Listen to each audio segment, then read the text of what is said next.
Okay, today is November 3rd, 2013. Today is the New York Marathon and also the first day of daylight saving time for the USA. Congratulations to all those runners today. And let's take a look at the breadth first. Take a look at the market breadth before we go and talk about the various indexes. And here I got a chart here with the S&P 500 up here. You can see that got a closing, new all-time high last Tuesday. And you also could see that the advanced decline line also got a nice, new peak here. So it's a new high here. Although we are seeing some deterioration on the new high, new low. But that's not surprising, as more of the stock is already made new high, and as the market getting to the mature phase of this uptrend, getting near the maybe a imminent top, then you could see that there are less stock making new 52-week high. But that doesn't mean that the market is going to drop off.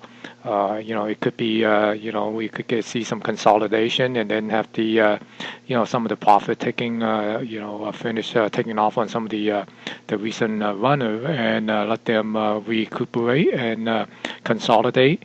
Then try to make another, also at the new 52-week high. So this is the S&P 500, and right now, so far, although the as the market pull back a little bit on the consolidation, we do expect the advanced decline and the new high, new low to pull back as well. So until some further deterioration on the market breadth, right now, still the trend is still pretty much intact. And similarly, if we look at the Nasdaq, here's the Nasdaq 100 that also made a new multi-year high last Tuesday, along with a new high on the advanced decline. Now, these are cumulative advanced decline. We're not talking about the daily, up and down. So, and you see that the new high, new low seems to be, coming down.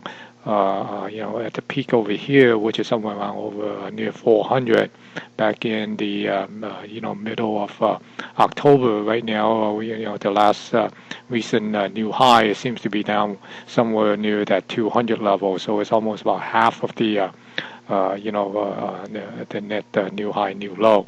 So definitely we are seeing a little bit of a weakness, but not enough to write home about to say this market had topped. So in that said, with that said, let's go and take a look at the Russell 2000. There are a lot of people talking about, the market is top and the small cap is reversing and all those kind of stuff. But these are talking head point. If people really understand how the market cycle work, this is normal. To see this Russell, the small cap, to pull back. And also last week when we were looking at the market, we also mentioned about some of the euphoria on some of these small cap stock and some of the speculation. And we sort of expect some sort of pullback. And right now, you can see that it actually pulled back to this, Fibonacci breakout point here, this 100%. Right, and it got a little hammer there until it reversed, and pull below this, 1088 level, somewhere around there. Then, we're going to leave this Fibonacci swing intact and see could it come back up and hit this 127. So it's actually got pretty close to that 127 extension, to that 1125. And if it could come back up and hit this, 127 extension, then I expect it to possibly get up to this 141, and so get up to this 1145 level. Right? But if it does get below this 1088, then we will redraw our Fibonacci extension and possibly, get this, this level here, get these guys. And then we be talking about maybe the 127 is this 1141. But of course, we are also looking at, let me take this out and then we can see a little bit clearer. We're also looking at this pullback, maybe possibly get down to this 50% retracement level of 1082, or possibly get down to the 1073. But most likely, we'll probably see maybe somewhere around support near this 1080, 1082 level. If it does pull back a little bit further and see maybe we get a little bounce and come back up, get it back above the 1120, then possibly get up to this 1141, 1152. So that's basically what we're looking at. And similarly, if you're trading the IWN, the ETF for the Russell 2000, you can see that it's coming back and bouncing off to this 107.84, and after it kind of hit the resistance here at that 127 extension. So for the way that we're going to play these levels, since it's an all-time high, we really basically just kind of play it based on the Fibonacci retracement extension level to kind of get some support and resistance. So right now seems like the Russell is pulling back and consolidate a little bit, and which probably would be good. So if you get a little bit of a consolidation, because we can see that this trend here is still kind of holding up. So until it breaks this particular trend line and break under it, I would say just keep on watching and be a little cautious. Certainly right now you can't just go and close your eye until a thought at a stock listing, and then any stock that is stick, then you could go and buy it and on a dip and hope to make money off it. It does become a little bit more selective right now, but that doesn't mean that there's no money to be made or no stocks going up. To the contrary. So, and let's take a look at the Dow Jones Industrial, because the Dow Jones, we sort of see that new all-time high here back on last Tuesday, and once it hit that new all-time high, and it's not surprising to see a little bit of a pullback, consolidation, but we probably won't see too much of an effect of coming down, because this doesn't look like a top here. A lot of people might be calling this as a triple top, but once again, based on market cycle, if one really have seen how the market track itself, and it's this is not the top. We are anticipate, at least I am, sort of looking for another new all-time high on the Dow Jones Industrial. Now again, like I said, we, even though the market tells us that it will do certain things, but it doesn't tell us how we're going to go about doing it and when it's going to do it. So that's the challenge. So with this Dow Jones 30, we trace back down to the 15,000 level, or would it essentially come down to maybe about this 15,300 area? So we don't know, or possibly get down to this 20 EMA. So right now we just kind of wait and see, and let the price action kind of tell us what to do.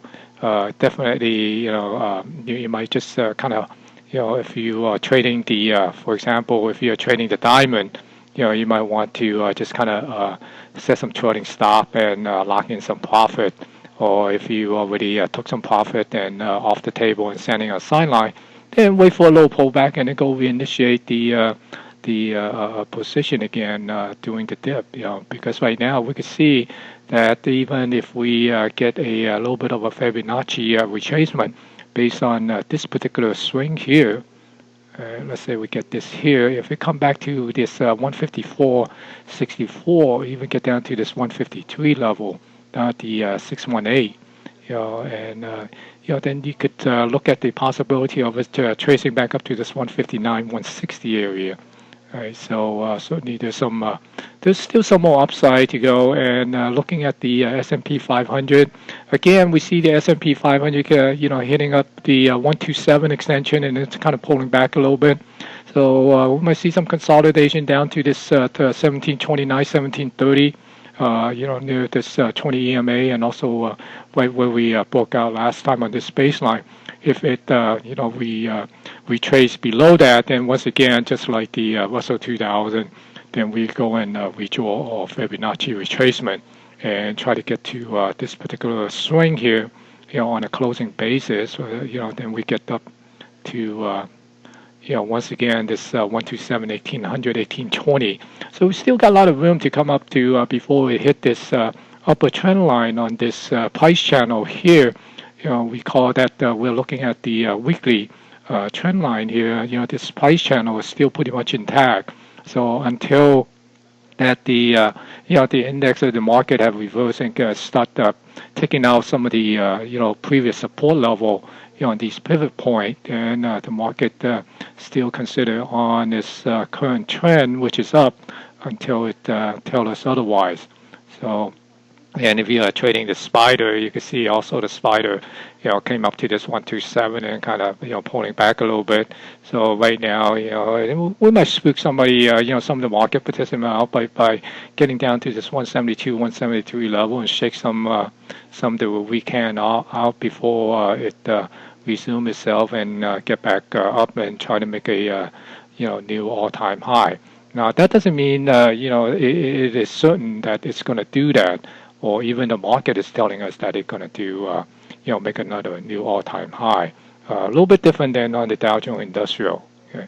Because if we look at the Dow Jones Transportation is still riding pretty much at the new high territory here, and right now it just kind of continue to, to show a lot of strength. And so that's kind of, based on a Dow theory, it's kind of tell us that, the industrial has still got a little bit more upside to go. And then finally looking at the NASDAQ 100 again, the NASDAQ 100, we saw it, kind of bumping up against this 127 last week and actually made above it. Right now it's testing that for support. So if we get these high beta stock, these high tech, continue to show its muscle and move up a little bit, then we could easily see it to come up to this 141 extension somewhere above this 3423 level. So if we are looking at the Q, you can see the Q is is still getting above that 127. So certainly there are upside to be had if you play it right. And a lot of these things here, for example, trading the diamond, one possibility to to might be able to capitalize on some of the potential upside is either buy some little bit long dated near the money or slightly out of the money call option and play that, so kind of limit your risk in case that it does get a little bit more of a drastic correction. You won't be hurt too badly, and you're not paying too much of a premium. But if there is some upside to come and actually go and break out into a new higher high, then you certainly have those options working for you. As long as it's not way out of money, then you basically just kind of, waiting for the time decay. But if you get it near or at the money, then that might be one possibility of trying to capitalize on a potential move. But again, nothing is guaranteed, so you just have to manage your risk and trade what you see, not what you believe. So good luck to everybody.